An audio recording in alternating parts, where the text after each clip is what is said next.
என்ன வருத்தத்தில் வந்திருக்கோம் தெரியல உங்களுக்கு. எங்களை வளர்த்து ஆளாக்குன ஆள் பாரதிராஜா. அவர் மட்டும் சென்னைக்கு வரலன்னா நாங்கள் வந்திருக்க மாட்டோம்.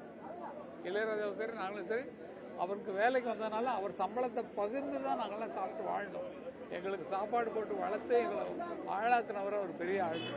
அப்படிப்பட்டவர் இல்லைன்னு நினைக்கும் போது எவ்வளோ வருத்தம் இருக்கும். பேச முடியுமான்றத நினச்சி பாருங்க. பேச முடியுமா அதை வச்சு பேச முடியுமா அவரை பற்றி?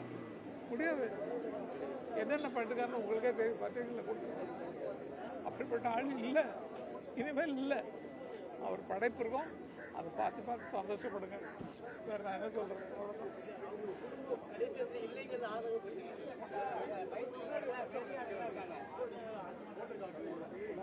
அதெல்லாம் ஒன்றும் இல்லை. அது உள்ளே எங்கள் ஃபேமிலிக்குள்ளே நடக்கிற விஷயங்கள்லாம் வெளியே சொல்ல தயாராக இல்லை. ஓகே, அதெல்லாம் கேட்கக்கூடாது. இது எங்கள் ஃபேமிலிக்குள்ளே என்னென்ன நடக்கும். அண்ணன் தம்பி அடிக்க வரும், இவங்க ஃபேமிலிக்கும் எங்களுக்கும் சண்டை வரும். அதெல்லாம் போடாதீங்கோ. இப்போ நான் சொன்னதே போடக்கூடாது. என்னென்னமோ நடந்திருக்கோம். அது தவறுகளை சுட்டி காட்டுறதுக்கு நான் என்ன மாதிரி ஆட்கள், இளையராஜா மாதிரி ஆட்கள் தான் இருக்கிறோம். ஆகவே எதுவுமே நடக்கிறது எல்லாம் சுமூகமாக போயிட்டுருக்கு. நல்ல ஆத்மா நல்லா போயிருக்காரு.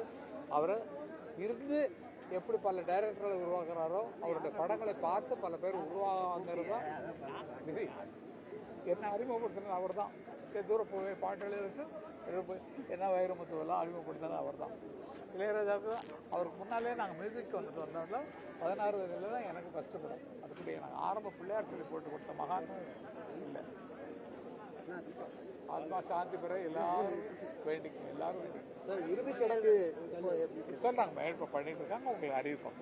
இறுதி சடங்கு எப்படி பண்ண போகிறாங்கங்கிறத அறிவிப்பாங்க. ஒரு சில பிளான் போயிட்டு இருக்குன்னா இன்னும் சில ரிலேஷன்ஸ் வரணும். வந்தவொடனே கலந்து பேசி அதை முடிவு பண்ணி சொல்லுவாங்க.